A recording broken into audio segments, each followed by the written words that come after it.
10h21, muito bom dia, bem-vindo ao Visto de Fora. Já cá estão os nossos habituais comentadores e comendadores. O Olivier Bonamici está aqui connosco no estúdio.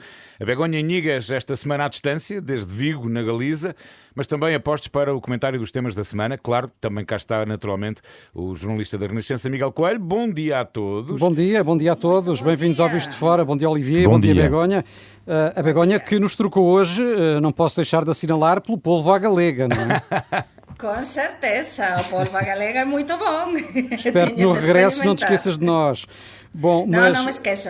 Mas proponho, Paulino, que avancemos, porque hoje temos realmente aqui muitos temas para comentar, quer a nível nacional, quer também europeu. Eu até achava que íamos até ao meio-dia 45 hoje. Bom, recordo que o Visto de Fora é uma parceria da Renascença com a Euronet, Rede Europeia de Rádios. Euronet Plus. E começamos pelo tema do momento, podemos dizer, que é a escalada do preço da energia e dos combustíveis. Havia grandes expectativas à volta do Conselho Europeu, que está reunido desde ontem em Bruxelas, mas afinal não houve novidades neste campo. Os países europeus não se entenderam. Esperavas mais, Begonha, ou já não tinhas grandes expectativas? Sinceramente não esperava muito mais. Saíram boas intenções, boas palavras, vamos fazer, vamos tentar, mas finalmente, sinceramente, eu acho que continuamos na mesma, não é?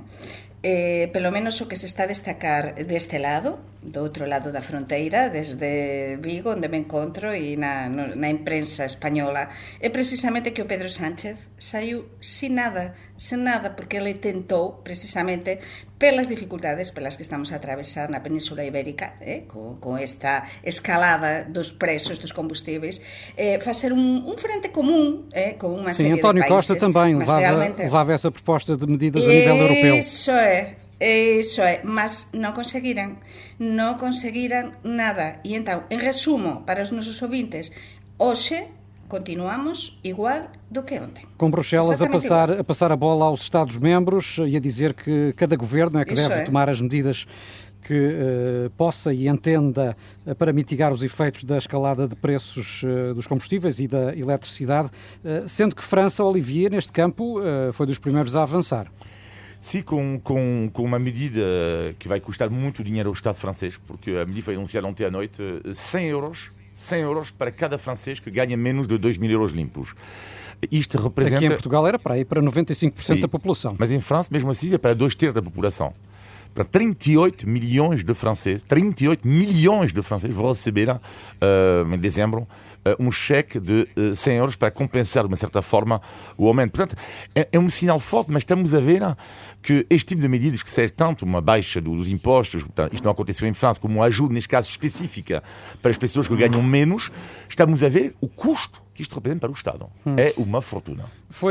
E a diferença, por exemplo, da Espanha, o que se está a destacar, e não sei se vai acontecer em Portugal, é que no Natal, por exemplo, na campanha de Natal, os preços, se não descerem os preços da eletricidade e da energia até o Natal, os preços até dos produtos, por exemplo, uma cadeia de retalho como a Mercadona, se está a anunciar, que está muito presente em Portugal, que os preços, por exemplo, de alguns produtos vão subir. E como aqui em Portugal também já foi anunciado que vários setores vão inevitavelmente ter de aumentar os preços, a começar pela indústria da panificação. Isso é. Mas, portanto, os 27 não chegaram a acordo neste domínio, tal como se mostram divididos em relação a outro tema muito indigesto que discutiram ao jantar, e que é o caso da Polónia, que insiste em pôr em xeque as diretivas europeias.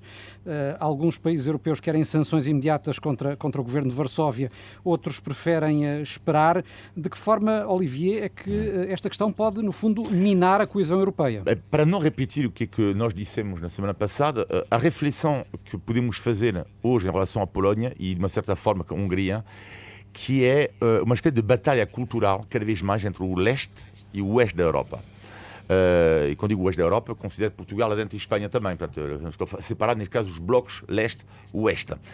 E esta batalha cultural não tem a ver só com esta questão do Estado de Direito, também tem a ver com a questão da imigração, com a questão dos direitos das minorias e também sobre a questão das raízes cristãs. Aliás, isto é uma dor de cabeça para o Papa Francisco. Sabemos que o Papa Francisco não tem no seu coração Viktor Orbán, mas o que é inacreditável é que, de uma certa forma, Viktor Orbán defende, e claramente defende, lá está, estas questões das raízes cristãs, ele é contra o aborto, quer minimizar o direito dos homossexuais, de uma certa forma.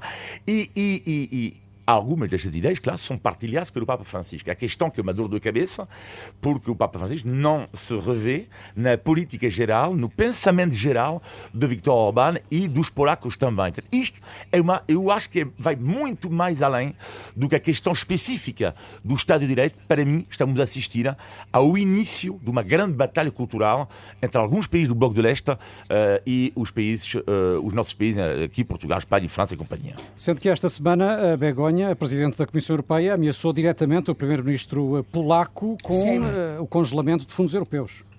Sí, e depois que temos de ter claro unha coisa, temos de ver máis alén de todo isto.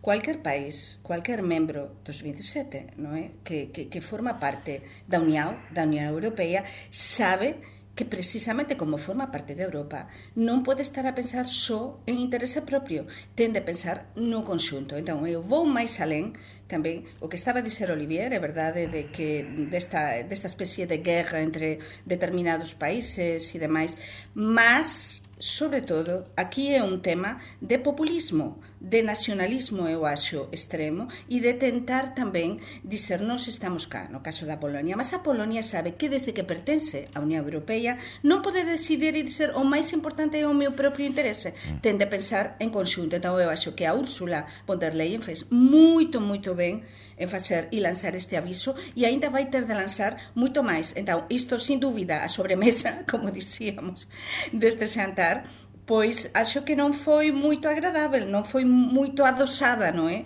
Tipo a portuguesa, con dos portugueses ao contrario, eu acho que bastante agridose, precisamente, porque é un tema no que non há consenso e que divide bastante. Olha, deixa-me mudar aqui de assunto, mas mantendo, apesar de tudo, aqui esta divisão leste-oeste, porque os casos de Covid estão a crescer a pique, sobretudo nos países de leste europeu.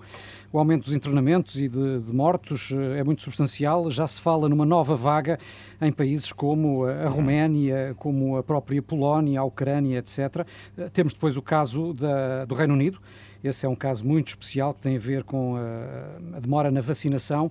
Mas será de facto que é a vacinação que está a fazer a diferença, Olivier? Ou podemos também nós aqui, na parte ocidental da Europa, em breve, estar aqui a fazer contas outra vez a um aumento da Covid? Mas vamos saber, a quem fala já de um laboratório, entre aspas, Portugal vai servir, entre aspas, do laboratório, porque o teste de vacinação é elevadíssimo aqui. Sim. E, de facto, vamos saber, porque lá, deste caso, não poderá haver o argumento em Portugal da ausência de vacinação. Portanto, se há uma nova vaga em Portugal, já podemos estar, neste caso, muito preocupados.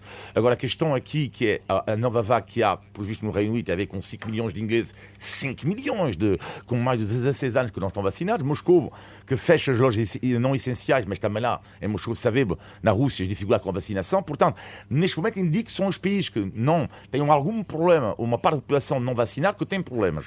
Mas ainda eu acho um pouco cedo para tirar ilações definitivas. Begonha, até que ponto devemos estar preocupados? Sim. Digo que prácticamente neste programa todas as semanas que sí que debemos estar preocupados. Non estar excesivamente preocupados, mas non excesivamente confiantes. A pandemia continúa entre nós e vai continuar. E, sin dúbida, temos este exemplo nos países do leste, dos que estábamos a falar, para non me repetir, e temos o caso tamén do Reino Unido, esses 5 milhões de persoas xa contagiadas, todos estes novos casos. Esta nova subvariante da Delta, nova, que não se sabe bem o que poderá vir a dar. que precisamente se confirmou, exatamente non sabemos o que vai dar, temos de ser cautelosos, mas ao mesmo tempo estar tamén pendentes porque xa foi confirmada en Portugal. Por tanto, o que eu considero é que a pandemia, como non acabou, nós non podemos actuar como se non houvese pandemia, non é? Tamén non podemos estar obsesionados, mas tamén estar moito pendentes e ter cuidado, ter os típicos cuidados propios de cada un de nós, con civismo, cando estemos perto de outras persoas, tentar pôr a máscara e todo iso. Por iso, para mí, o de tirar a máscara nos interiores, neste momento, non faz sentido. É dizer, temos de ter imenso cuidado até que isto non estiver controlado e non está realmente. É um bom alerta antes de acabar, não acabou, no fundo é isto. Exatamente. Em Itália, as eleições autárquicas, Olivier, deram vitória aos partidos de centro-esquerda e com mais margem do que o esperado. É uma tendência esta da viragem à esquerda a que temos assistido nos últimos tempos em vários países europeus. Sim, nos últimos meses. Isto é interessante porque antigamente falava-se na Europa de uma exceção ibérica, ultimamente até com a chegada do poder do Pedro Sánchez e com, claro, Portugal, António Costa, de facto havia poucos países dirigidos pela esquerda. E o que podemos observar é que hoje em dia nos países nórdicos, com a Noruega agora que votou para a esquerda, todos os países nórdicos neste momento estão dirigidos pela esquerda. O centro-esquerda, neste caso, será melhor dizer isto. Na Itália também é uma indicação a que quase todas as grandes cidades foram ganhadas pela esquerda. E isto é interessante, verificar se isto tem de assistir ou não a uma mudança na Europa. No caso italiano é um pouco cedo para dizer, porque uma eleição autárquica, e sabemos que a esquerda tem melhor resultado nas grandes cidades, e será preciso esperar, porque as sondagens indicam ainda que a aliança de direita do partido do Berlusconi, Força Itália, e os dois partidos de extrema-direita, neste momento podia governar a Itália. Mas, no entanto, vamos seguir de perto, e também vai haver eleições em França no próximo ano, para ver se existe esta tendência do centro-esquerdo regressar em grande na Europa. Embora, curiosamente, países como a Espanha estejam a assistir ao nível das sondagens à tendência contrária, com uma progressão da direita em relação ao governo que é, como sabemos, de esquerda. Begonha, mas já que falamos de Espanha, queria também ainda falar dos 10 anos do fim da ETA, porque a memória do terrorismo basco continua bem presente em Espanha e prova disso é esta polémica que agora está a causar a ETA em plena negociação orçamental. No, e que sin dúbida fez perder nas intenções de voto ao Partido Socialista, e isto vai enlazar con a idea que tú estabas a contar agora, ao Pedro Sánchez, 1 millón de votos nos últimos meses, segundo as sondaxes, precisamente porque esta alianza, non é, con a Bildu, que é o brazo político realmente da ETA, non é? Esta alianza, non é, para se manter no goberno, porque precisa tamén da Bildu, alén de outros grupos, os independentistas da Cataluña e outros grupos, non é, como Podemos.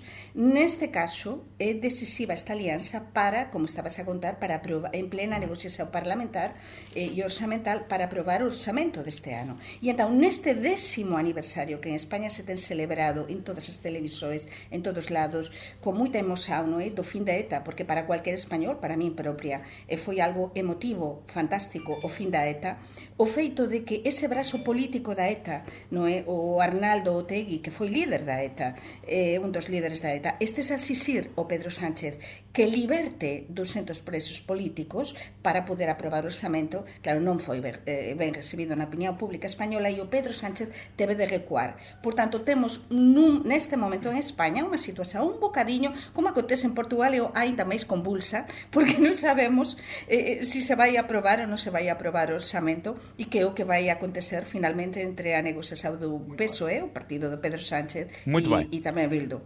Faltam 26 minutos, 25 agora para as 11 da manhã. Estamos no Visto Fora com Olivier Bonamici e a Begonha Inigas. Recordo que este programa é uma parceria da Renascença com a Euronet, Rede Europeia de Rádios.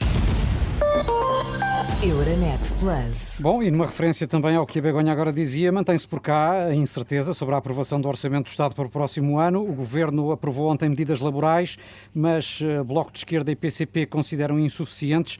Haverá aqui o risco, Olivier, de a esquerda estar a esticar a corda em demasia? Talvez, mas eu acho que o papel neste momento da extrema-esquerda está a tentar conseguir um pouco uma negociação, não é? Tu estás a tentar acrescentar o máximo possível antes de assinar o papel. Porque eu ficaria muito surpreendido se o orçamento não for aprovado. Sinceramente, ficaria muito surpreendido porque não estou a ver aqui, em cada eleições antecipadas, o que é que o Bloco de Esquerda e, sobretudo, o Partido Comunista iriam ganhar. As sondagens indicam que os dois partidos não estão em grande neste momento. Portanto, eu não sei o que é que eles teriam a ganhar neste momento com licenças antecipadas. Mas, para mim, é o filme que está a correr. Agora, estas medidas custam imenso dinheiro ao Estado. Imenso dinheiro.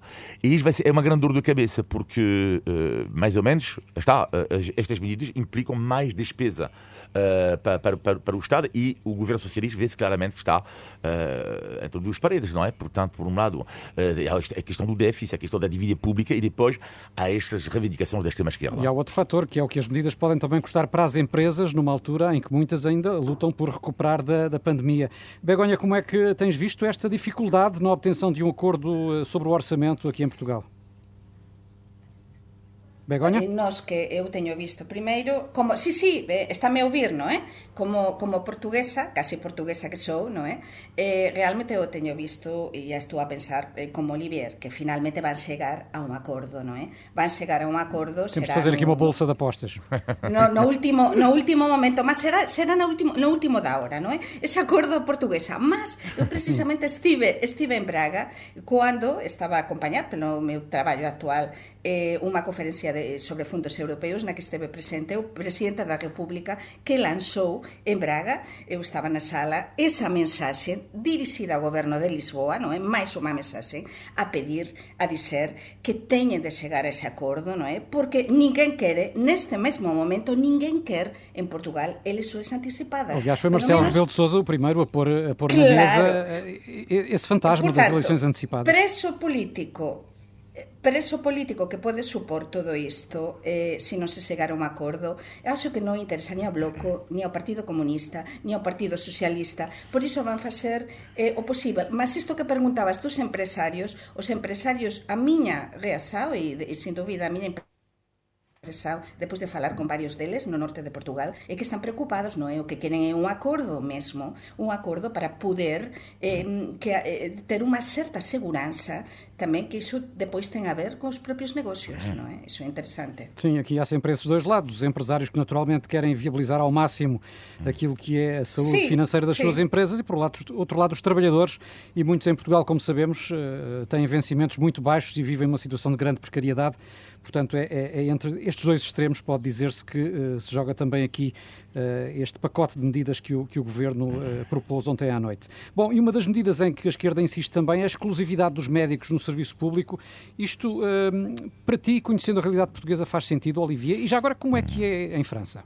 Eu também não há exclusividade, não é? Mas é uma prática que é pouco comum, mas não há exclusividade em França. E provavelmente também os salários são de outra ordem. Sim, e as condições que os médicos dispõem. Agora, a questão aqui é que estou dividido entre duas questões, entre a minha opinião pessoal e a realidade do país. A opinião pessoal, eu sou contra, sou a favor, aliás, desculpa, da exclusividade, mas eu em todos os ramos. Nunca percebi na minha vida porque, como Presidente da Câmara e deputado, eu não entendo isto. Também não percebi, eu lembro muito bem de um amigo meu português que é funcionário público e ao fim de semana vende seguros. Também não entendo isto. A questão aqui, isto é a minha opinião pessoal. Percebes que as pessoas ganham realmente mal, não é? É isso que eu chegar. Não, exatamente. A minha opinião pessoal é que eu não percebo que alguém, um médico que trabalha 10 horas, está esgotado no público. É um trabalho complicado. Não? Trabalho complicado, estás cansado. Ganha 1.500 euros. E não sei como é que depois... Não, mas vou chegar aí, mas primeira opinião. É quando 10 horas não percebo porque depois, primeiro, tens direito ao descanso, e depois não sei como é que tu fazes um bom trabalho quando tu trabalhas 20 horas por dia. É muito complicado. Bom, é por isso que eu sou a favor total da exclusividade. Mas depois a realidade. Então, mas a realidade, espera aí, é como um jornalista. Se eu trabalho o risco de exclusividade numa empresa da comunicação social, o que é que acontece? A empresa tem que me pagar mais, certo? Sim. Porque a exclusividade vai-te proibir trabalhar num outro sítio. Ora, desculpa, isto, na minha opinião, não vai resolver o problema de Portugal.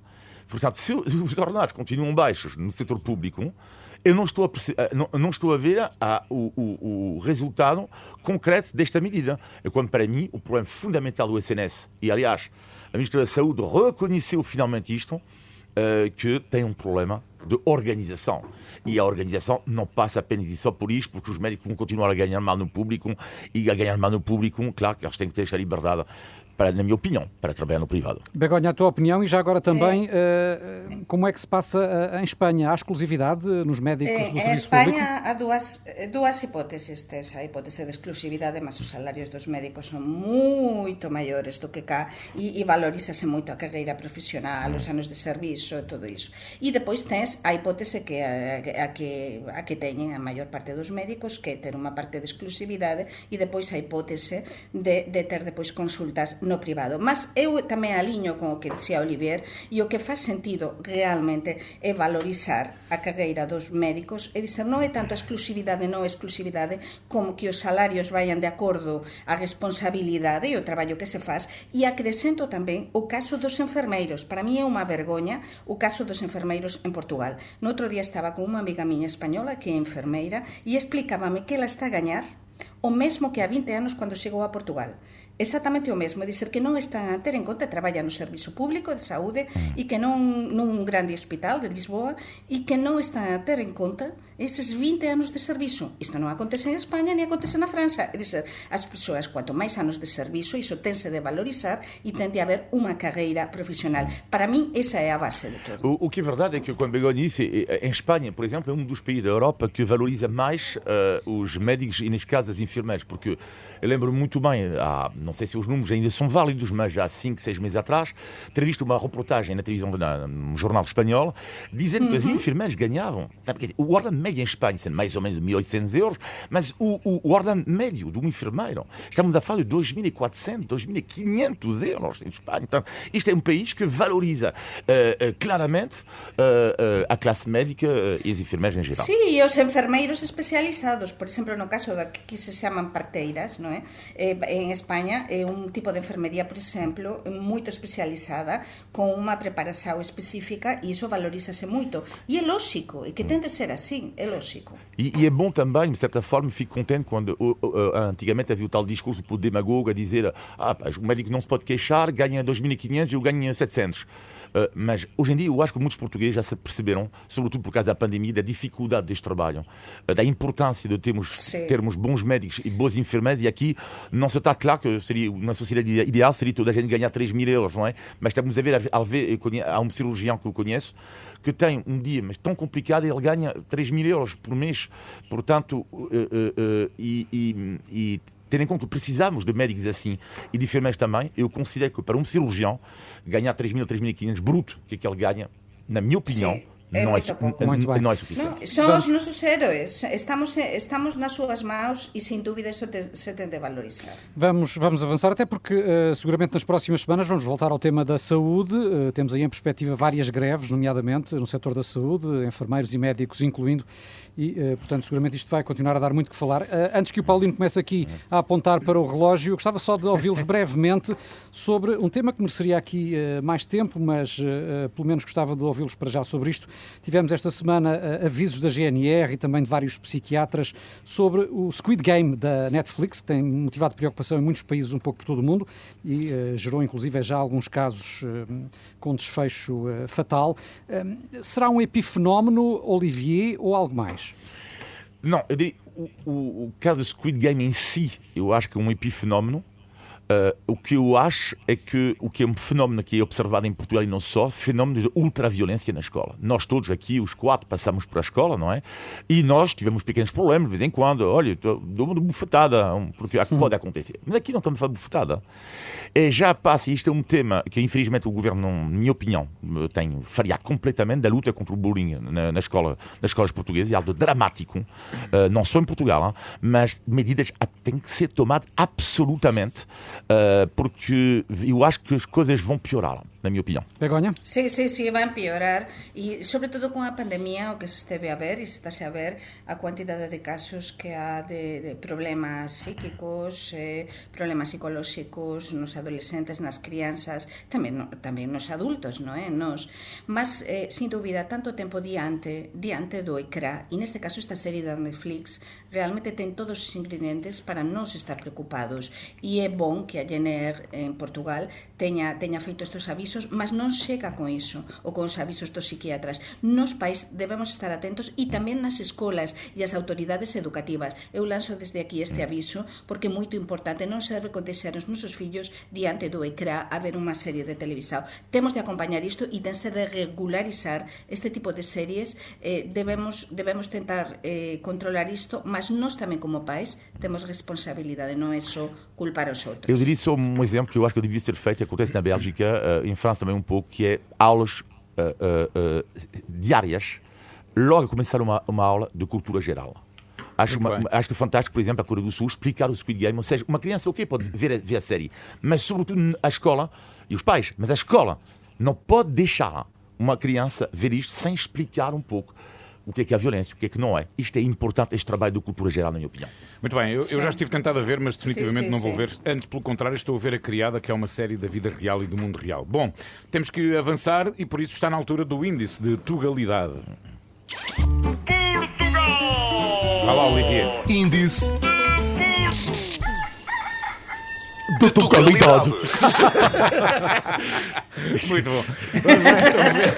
Vamos lá então ver se a Estou a Begonha... imaginar a Olivier. Desde Vigo estou a imaginar a Olivier Ele com ese gesto. qualquer dia rebenta com a pastilha do microfone. Bom, vamos ver se a Begonha ou a Olivia acertam desta vez no significado da expressão tipicamente portuguesa que escolhemos esta semana. Já aqui falámos da crise dos combustíveis, que qualquer dia nos obriga a andar a pé e andar na linha. O que é que quer dizer? Andar na linha é ser uma pessoa direitinha, certa, uma pessoa certa, andas na linha. Assim como eu, mas não é por isso. exemplo, se eu sou um pai responsável, etc., eu ando na linha. Não. Sí, No, segundo, no é isto. andar na liña é estar cuando nos dá unha orden e nos cumprimos, o sea que vamos Muito bem. É exatamente isso. É não desobedecer. No caso aqui, o Olivier... quando Olha, está aqui hoje à acertei sexta-feira- eu. À sexta-feira, com o Miguel, o Olivier anda na linha. Bom, mais um índice de totalidade aqui na Renascença. Índice de Tugalidade. Temos ainda uns minutinhos para o positivo e o negativo da semana. Begonha, começamos por ti, o teu negativo. Descambou. Não se riam que é o negativo, O atenção. negativo é voltamos á normalidade entre aspas, voltamos á normalidade Isso é entre negativo aspas, para ti? mas depois que acontece? Tránsito. Olha, os engagafamentos de tránsito. Diz lá que não tinhas saudades. Para chegar. É dizer, que mudou? Que o que mudou? É dizer, mudou, as coisas poderiam. Sabes o que é que a pandemia mudou? poderia ter Sabes o que é que servido mudou? para que mudassem algumas coisas, mas ainda está pior isto. E sabes porquê Ainda que o está trânsito- pior. Então, isto é, não sei. Mas sabes porquê é que o trânsito está pior desde antes da pandemia? Porque as pessoas têm medo de Porquê? andar de transportes públicos. E eu que ando de transportes públicos noto que anda muita Também. gente nos transportes. E outras, se Essa será calhar, uma razão. terão dinheiro que não gastaram E o em transportes preço. durante a pandemia Exato. e podem ainda assim pagar os combustíveis por muito caros que estejam. não é? Exatamente. O teu negativo, Olivier. Ai. O meu negativo tem a ver com algo que me irrita, que é cada vez mais, que é a falta de valorização do património aqui. Eu vou-vos dar um exemplo. Fui confrontado recentemente para as crónicas da Reunião Renascença que faz o meu programa da manhã. Às vezes eu ligo para algumas câmaras, porque eu quero falar de uma figura A, uma figura B, que eles têm isso, e no outro dia marquei, mas isto vou dar este exemplo porque acontece tantas vezes. Eu liguei para uma câmara, não vou citar o nome da câmara, mas podia, mas não vou Podes fazer. citar. Não, mas não vou fazer. Lança lá a confusão, E pá. liguei para a câmara, dizer, olha, queria ir lá, podia-me marcar 2 entrevistas, porque eu vou falar desta região, o que é que se come, o que é que se bebe ali, que fala desta figura, para divulgar isto. A gente, pode enviar um mail, claro que o mail nunca recebi resposta. Voltei a ligar, a gente já liga. Ainda hoje estou à espera da chamada. Acho isso uma vergonha. E acho que esta falta de valorização não é, penaliza muitas vezes Portugal, que tem tantas histórias bonitas, tantos sítios para descobrir. Património riquíssimo. E para mim é até uma falta de respeito em relação à história de Portugal e não em relação a mim. Por mim, a minha vida continua. Olha o que é que se come nessa região. Não vou dizer. Bom, Begonha, vamos ao positivo. Pois o positivo a falar de comer e de beber, estou a ver, aquí desta parte da fronteira, nesta Galiza miña, estou a ver que cada vez se bebe máis café delta, máis café portugués. É dizer, cando eu vou aos cafés, por exemplo, en Vigo, xa vexo cada vez máis que nalgúns locais teñen café portugués. É verdade que non sabe igual, é verdade que non se tira igual o café e que non é igual do que en Portugal, mas é un bo sinal. E depois a alegría de ver esplanadas sellas, iso sí, con moderação, voltar a beber un copiño de viño pois con os amigos, voltar a ver as ruas con vida, iso é fundamental. Entón a mí dame unha sensación de que isto vai mellor e quero acreditar nisto. Olivia, o teu positivo. O positivo é algo que eu adoro aqui, que é a arte de Anzarrasque, não é? E vou dar um exemplo extraordinário que me acontece esta semana, que mostra tudo. O desenrasque, devo dizer-te, é património imaterial da totalidade. Isto é... Tive de aproveitar. É noso, é património noso, esa de português de Olivier e meu. Quero dar o exemplo de arte de Anzarrasque, extraordinário. Eu comprei esta semana umas ostras, não é? E partilhei ofereci a algum amigo meu. E tenho uma para abrir. Hoje não é tão simples como isso, portanto, para se cortar, existem facas, aliás, facas específicas para abrir, não é? E mesmo assim é perigoso, tens de ter cuidado com um pano, inclinar um pouco a ostra, encontrar a abertura e bing, tu abres isto. Eu vim para um amigo e digo: olha, tu tens uma faca para o osso? E ele diz: não, deixa estar, eu tenho uma chave de fenda. Ou seja, acho genial. Um português este amigo abriu as ostras com a sua chave de fenda. Isto é que é. Tu já deves ter tirado uma carica de uma mini com os dentes, ou não? Não. Mais um património da totalidade. Exatamente. Olha, e como estavam as ostras? Estavam boas? Estavam ótimas, magnífico. Muito bem, meus queridos amigos, é o final de mais um Visto de Fora aqui na Renascença.